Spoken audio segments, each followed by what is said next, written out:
Hello दोस्तों, मैं चंदन sir, आपके अपने यूट्यूब चैनल चंदन सर बेस्ट बायोलॉजी में मैं आपका स्वागत करता हूं।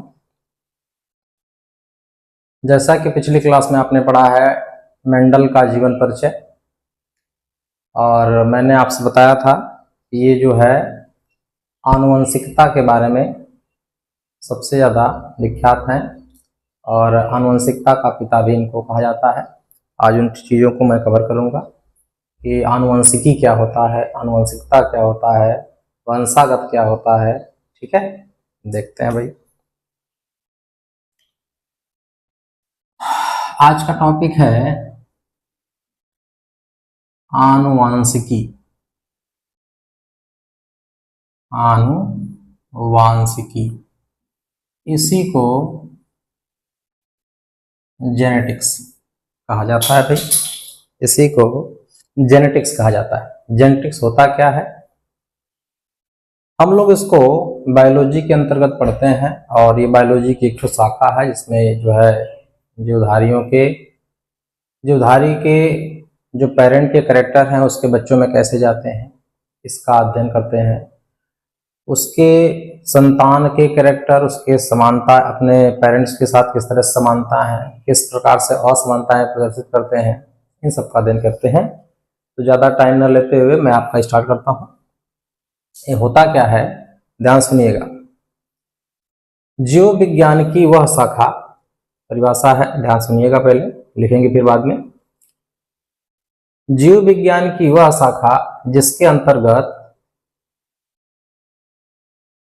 आनुवंशिक लक्षणों के वंशागति और उसके विभिन्नताओं का अध्ययन किया जाता है, आनुवंशिकी कहलाता है।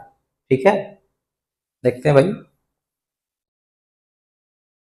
हम बात करेंगे जीव विज्ञान की वह शाखा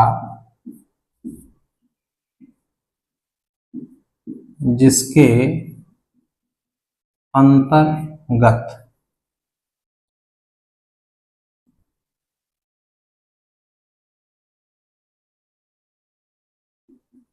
किसी भी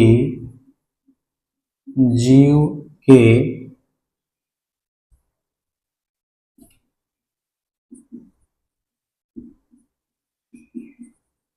आनुवंशिक लक्षणों की वंशागति एवं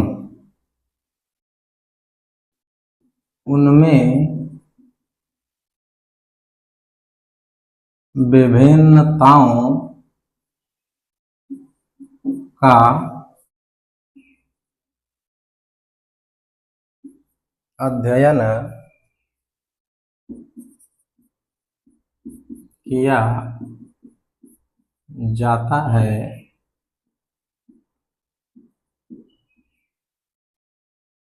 है। आनुवंशिकी कहलाता है। ठीक भाई, क्या कहलाता है भाई? आनुवंशिकी कहलाता है। ठीक, तो आपने पढ़ा आनुवंशिकी होता क्या है। जीव विज्ञान की वह शाखा जिसके अंतर्गत, ठीक है, जिसके अंतर्गत किसी भी जीव के आनुवंशिक लक्षणों की वंशागत गति एवं उनमें विभिन्नताओं का अध्ययन किया जाता है। इसमें आप देख रहे होंगे कि इसमें 3 पॉइंट ऐसे आपको दिख रहे हैं जिसको आपको जानने की जरूरत है। पहला आपका है आनुवंशिक लक्षण। क्या आपका भाई? आनुवंशिक लक्षण क्या होता है, वंशागति क्या होता है, और विभिन्नताएं क्या होती हैं। इन तीनों को एक एक करके हम लोग पढ़ते हैं। ठीक है, तो सबसे पहले बात करते हैं कि आनुवंशिक लक्षण किसे कहते हैं। ठीक है, आपका आनुवंशिक लक्षण किसे कहते हैं। ठीक है, जेनेटिक कैरेक्टर बोलते हैं इसको।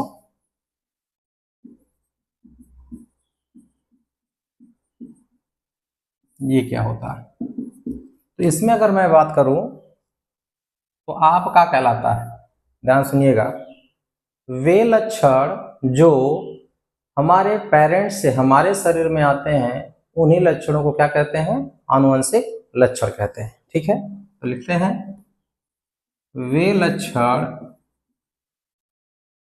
लक्षण जो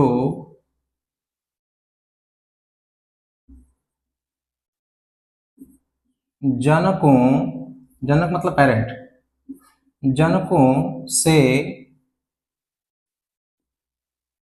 उसकी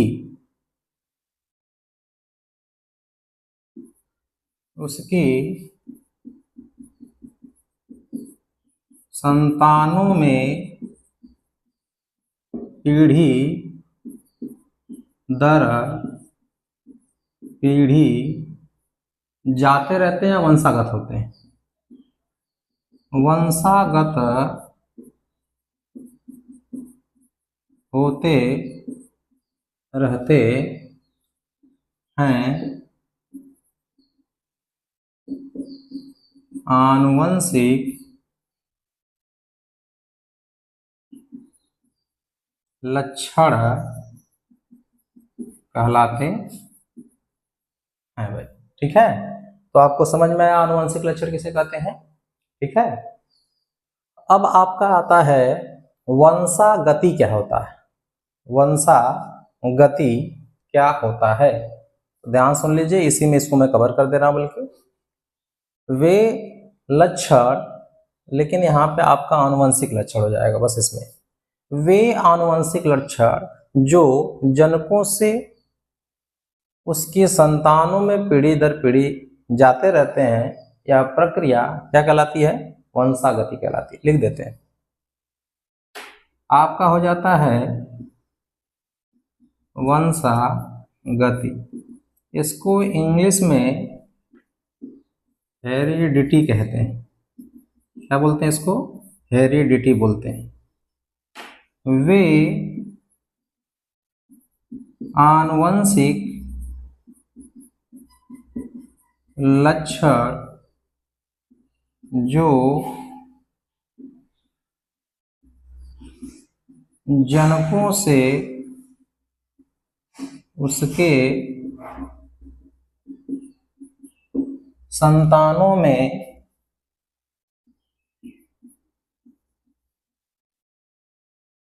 पीढ़ी दर पीढ़ी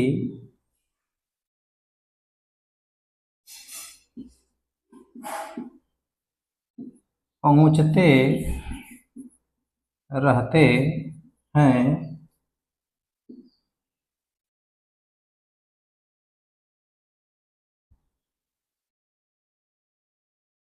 पहुंचते रहते हैं।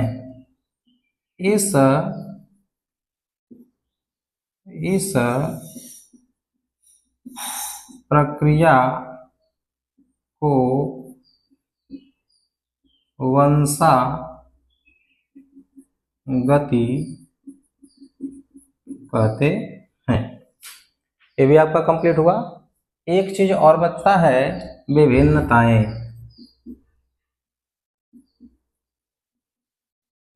क्या बचता है भाई? विभिन्न। इसको वेरिएशन कहते हैं। क्या कहते हैं इसको? वेरिएशन कहते हैं। ध्यान सुनिएगा, होता क्या है, जैसे जब आनुवंशिक लक्षण, या कह सकते हैं जब जनकों के लक्षण उसके संतानों में पहुंचते हैं, तो जाहिर सी बात है कि संतान जो है अपने जनकों के समान दिखना चाहिए। लेकिन कुछ ऐसे भी लक्षण संतानों के अंदर होते हैं जो कि जनकों से क्या होते हैं? भिन्न होते हैं। इसी विभिन्नता को या इसी भिन्नता को क्या कहते हैं? विभिन्नताएं कहते हैं। ठीक है, ठीक है भाई। आपको वो दिख नहीं रहा था इसलिए मुझे मिटाना पड़ा। आपका यहां से स्टार्ट करते हैं विभिन्नताएं। ये होता क्या है? विभिन्नताएं। विभिन्नताएं, ठीक है। इसको इंग्लिश में क्या कह रहे थे भाई? वेरिएशन। ठीक है, ध्यान सुनिएगा। जब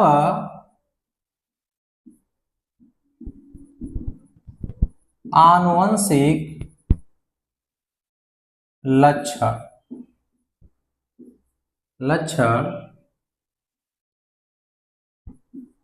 जनकों से उसके संतानों में वंशागत होते हैं, तब संतानें अपने जनकों के समान लक्षण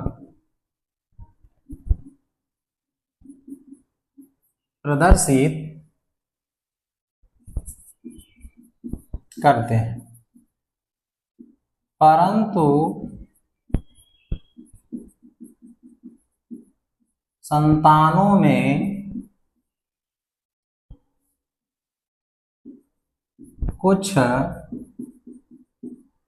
ऐसे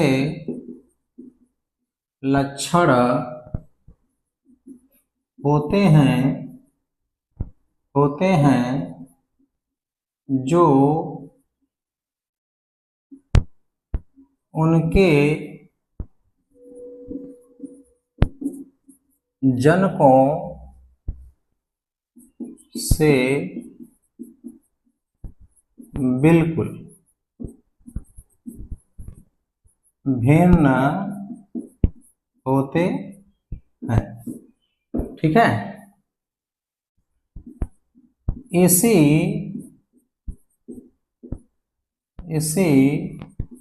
भिन्नता को विभिन्नताएं या वेरिएशन कहते हैं। समझ में आ गया भाई? ये सारी चीजें समझ में आ गया। आपने लिखा है कि जब आनुवंशिक लक्षण जनकों से उसके संतानों में जाते हैं, ठीक है, वंशागत होते हैं मतलब जाते हैं, तो बताइए तब संतानें अपने जनकों के समान लक्षण प्रदर्शित करते हैं, मतलब संतानें अपने जनकों के समान दिखनी चाहिए। लेकिन क्या संतानें एकदम अपने जनकों के समान दिखते हैं? उसमें कुछ तो ऐसी असमानताएं होती होंगी जो उनके जनकों से भिन्न होती होंगी, और उन्हीं भिन्नताओं को ही क्या कह रहे हैं, जिसकी वजह से संतान अपने पेरेंट की तरह नहीं दिखता है, उसी भिन्नता को क्या कहते हैं? विभिन्नताएं। देखो लिखे, जनकों के समान समान लक्षण होने चाहिए थे, परंतु संतानों में कुछ ऐसे लक्षण होते हैं जो उनके जनकों से बिल्कुल भिन्न होते हैं, और इसी विभिन्नता के कारण वो अपने जनकों के समान नहीं दिखता है, और उसी को क्या कहते हैं हम लोग? भिन्नताएं कहते हैं। क्लियर हुआ सबको?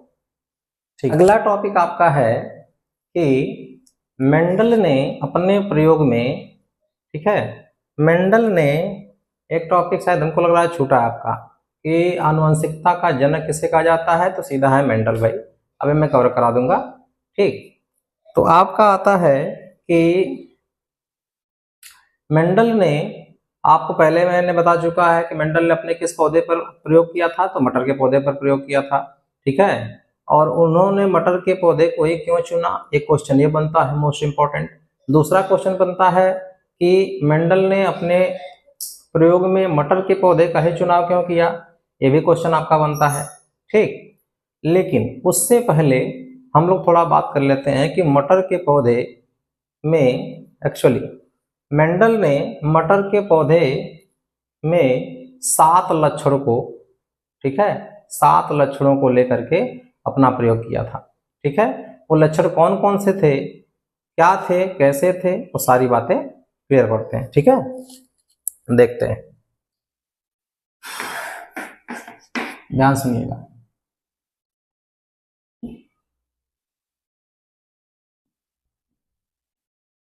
मेंडल द्वारा चुनित 7 बेपर्यायी को तुलनात्मक भी कहते हैं, तुलना करने वाला लक्षण। ठीक है भाई, ये आपका है, बात समझ में आ गया, ये आपका है। ठीक, बेपर्यायी या तुलनात्मक लक्षण। मेंडल ने अपना प्रयोग मटर के पौधे पर किया था, उसमें कौन कौन से लक्षण लिए थे? बेपर्यायी लक्षण का मतलब होता है वे लक्षण जो प्रत्यक्ष रूप से दिखाई पड़े, ठीक है, उसे कहते हैं क्या हम लोग, उसे क्या कहते हैं हम लोग? प्रभावी लक्षण बोलते हैं भाई, उसे क्या बोलते हैं? प्रभावी लक्षण। लेकिन जिसकी तुलना किया जा सके उसको बेपर्यायी लक्षण कह सकते हैं। क्लियर हुआ? ध्यान सुनते हैं। इसमें लिखते हैं, 2 कॉलम बना लेते हैं, थोड़ा सा एक में कर लेते हैं हम लोग। एक में आपका आ जाता है लक्षण, क्या जाता है? जो 7 लक्षण लिए थे उनके बारे में बात करेंगे, कौन कौन से लक्षण थे। एक में बात करते हैं प्रभावी लक्षण। क्या भाई? प्रभावी लक्षण। और एक को क्या कह देंगे?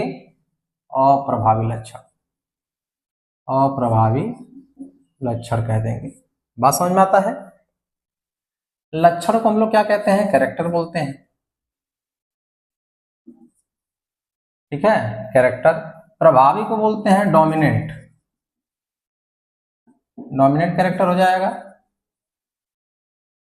ठीक, इसके बाद आपका हो जाएगा रिसेसिव कैरेक्टर। ठीक है, ये क्या हो जाएगा? डोमिनेंट कैरेक्टर और रिसेसिव कैरेक्टर हो जाएगा। वो कैरेक्टर कौन कौन से हैं? ध्यान से सुनिएगा बच्चा। सबसे पहले है तने की लंबाई, ठीक है, तने की लंबाई। तना अगर जो है लंबा होगा तो पौधा भी लंबा होगा, तना अगर छोटा होगा तो पौधा भी छोटा होगा। एक बात और सुन लो बेटा, ये एक तरह से समझ लीजिए ट्रिक ही है। आपने मटर के पौधे को उगते हुए देखा होगा, ठीक है, और उसमें जो प्लांट होता है वो धीरे धीरे आगे की ओर बढ़ता है। इसमें एक ट्रिक समझ लीजिएगा, ज्यादातर आपका मोस्ट ऑफ द केसेस में ये ट्रिक फेल नहीं होगी। एक जगह आपको याद करना है, मैं आपको बता दूंगा, क्लियर? बाकी सी चीजें आपका एकदम क्लियर हो जाएंगी। मटर के पौधे में जो लक्षण पहले प्रदर्शित होगा उसे प्रभावी लक्षण कह लीजिएगा, और जो लक्षण बाद में दिखेगा उसे अप्रभावी लक्षण कहेंगे। बात समझ में आता है? हमने क्या बोला? मटर के पौधे में जो लक्षण पहले प्रदर्शित होगा उसे प्रभावी लक्षण, और जो लक्षण बाद में दिखेगा उसे क्या कहेंगे? अप्रभावी लक्षण। तो बताइए, तने की लंबाई, आप मुझे ये बताइए, पौधा या तो लंबा होगा या तो बौना होगा। पौधा जब नहीं बढ़ता है तब न बौना होता है, मतलब बढ़ने का मतलब क्या होगा? पौधा क्या हुआ? पहले लंबा हुआ। पौधा क्या हुआ भाई? पहले लंबा हुआ, ठीक है, पौधा क्या हुआ? पहले लंबा हुआ। तो प्रभावी लक्षण कौन हो गया भाई? लंबा। और अप्रभावी लक्षण कैसा हो गया? अप्रभावी लक्षण हो गया बौना, ठीक है, अप्रभावी लक्षण कैसा हो गया? यानी टाल प्लांट हो गया होगा और ड्वार्फ प्लांट हो गया होगा। ठीक, दूसरे नंबर पे आता है आपका पुष्प की स्थिति, ठीक है, पुष्प की स्थिति मतलब position, position of the flower क्या होता है? मतलब प्लांट में जो पुष्प होता है वो कहाँ स्थित होता है। मान लीजिए तना ऐसे करके निकल रहा है, तना ऐसे करके निकल रहा है, अगर पुष्प यहाँ पे खिला तो इसे कहते हैं अक्षीय पुष्प। क्या बोलते हैं इसको? अक्ष में निकला है। या तो पुष्प यहाँ पे निकलता है, इसे कहते हैं शीर्षस्थ पुष्प, ठीक है, पुष्प, ठीक है, एक्सियल और टर्मिनल बोलते हैं इसको, ठीक है। पुष्प की स्थिति हो गया आपका, पहले मैंने क्या कहा? अक्षीय पुष्प, ठीक है, अक्षीय में निकलेगा, एक्सियल में निकलेगा। चलो मैं इंग्लिश भी लिख देता हूं आपका, टाल और इसको कहते हैं एक्सियल, इसको कहते हैं ड्वार्फ। ठीक है, एक्सियल के बाद क्या हो गया? शीर्षस्थ। ठीक है, ये हो गया आपका शीर्षस्थ, इसको हम लोग कहेंगे टर्मिनल। क्लियर हुआ सबको? दूसरे नंबर पे आता है आपका, सॉरी तीसरे नंबर पे आता है आपका पुष्प का रंग। मटर का पौधा अगर आपने देखा होगा तो उसमें आप दो ही तरह के पुष्प देखे होंगे, एक होता है बैगनी रंग का और एक होता है आपका सफेद रंग का। तो बैगनी रंग को मैं क्या मान ले रहा हूं यहाँ पे, आपका बैगनी रंग, बैगनी रंग। अच्छा हाँ, एक बात इस पर हम छोड़ दिए। अच्छा बताइए, पुष्प जब खिलेगा तो पुष्प पहले यहीं निकलेगा कि पहले इधर निकल जाएगा? पहले इधर से निकलेगा ना, इधर से निकलेगा तो पहले लक्षण दिखाई दिया। अब पहले लक्षण दिखाई दिया तो इसे प्रभावी कहेंगे। हमने आपको शुरुआत में कहा था ना, जो लक्षण पहले दिखाई दे उसे प्रभावी, जो बाद में दिखाई दे उसे अप्रभावी। तो ये आपका पहले दिखाई देगा, बाद में ये दिखाई देगा। बैगनी रंग आपका हो गया। बैगनी के बाद आपका क्या होता है भाई? सफेद। तो बैगनी को क्या बोल देंगे हम लोग? वायलेट हो गया। और ये आपका क्या हो गया? व्हाइट हो गया। ठीक, इसके बाद आपका आता है फोर्थ नंबर पे। ठीक है, ये आपका आता है पोड, पोड का आकार। पॉड का आकार। पॉड क्या होता है भाई? पॉड क्या होता है उसको समझ लीजिए थोड़ा सा। पॉड जो होता है, जो मटर का छिलका जो होता है, जिसके अंदर मटर होती है, उस छिलके को ही पॉड कहते हैं। बात समझ में आ गया?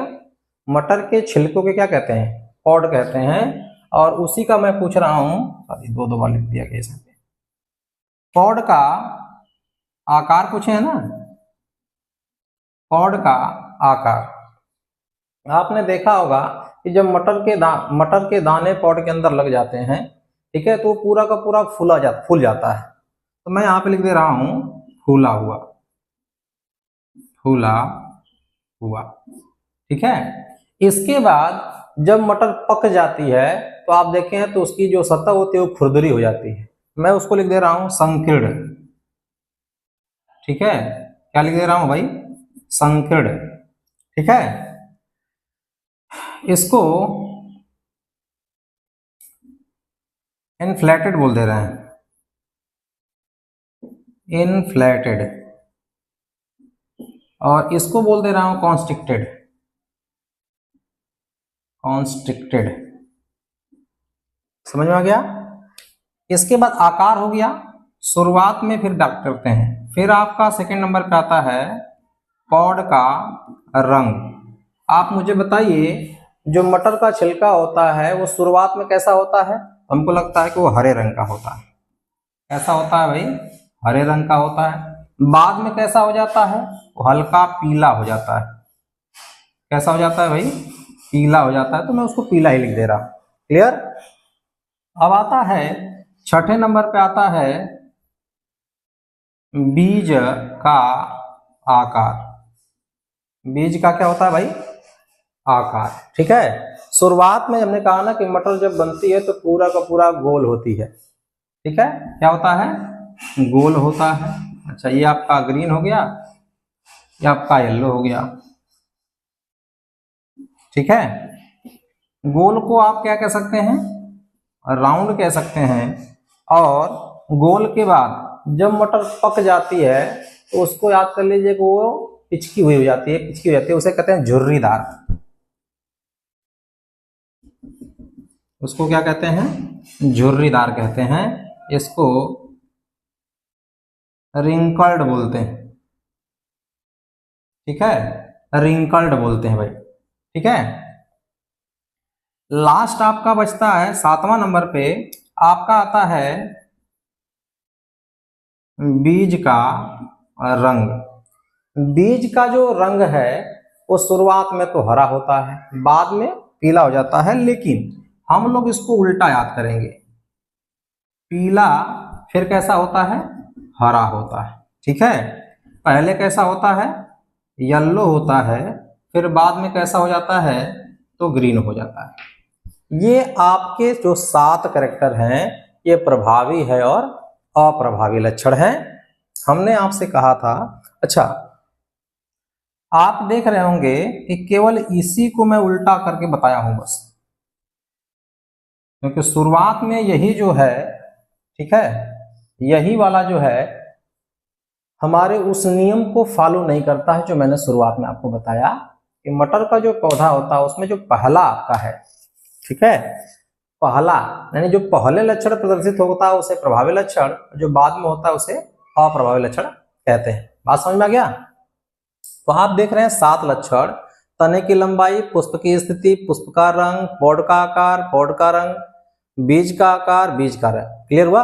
तने की लंबाई कैसी है, या तो पौधा लंबा होगा या तो बौना होगा। पुष्प की स्थिति के बारे में बात करें तो पुष्प जब निकलेगा तो पहले साइड में निकलेगा, बाद में ऊपर निकलेगा। तो सबसे पहले अक्षीय हो गया, उसके बाद कौन सा हो गया, शीर्षस्थ हो गया। पुष्प का रंग देखिएगा 2 ही प्रकार का रंग होता है, एक वायलेट होता है और एक होता है कैसा, व्हाइट टाइप का होता है, ठीक है। पौध का आकार देख लीजिए, पहले वह फूला हुआ होगा, बाद में क्या हो जाता है, पिचक जाता है। पौध का रंग देख लीजिए, पहले वो हरा होता है, बाद में कैसा हो जाता है, पीला, पकने के बाद। बीज का आकार देख लीजिए, पहले गोल होता है, बाद में जुरेदार हो जाता है। और इसके बारे में आप लोग थोड़ा सा उल्टा याद कर लीजिएगा। समझ में आ गया सबको?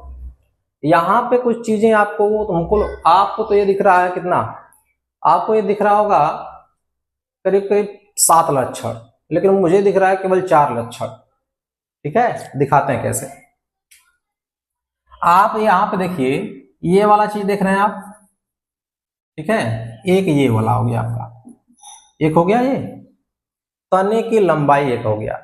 दूसरे में मुझे बताइए, क्या पुष्प लिखा है, क्या पुष्प लिखा है, तो मैं इसको दूसरा लक्षण मान ले रहा हूं, ठीक। यहाँ पे पौध लिखा है क्या, तो पौध का मतलब क्या हो गया, ये तीसरा लक्षण हो गया। बीज लिखा है क्या, तो बीज लिखा है, तो इसको भी मैं क्या कह रहा हूं, 4 लक्षण। मैंने कहा ना ये 4 ही लक्षण है।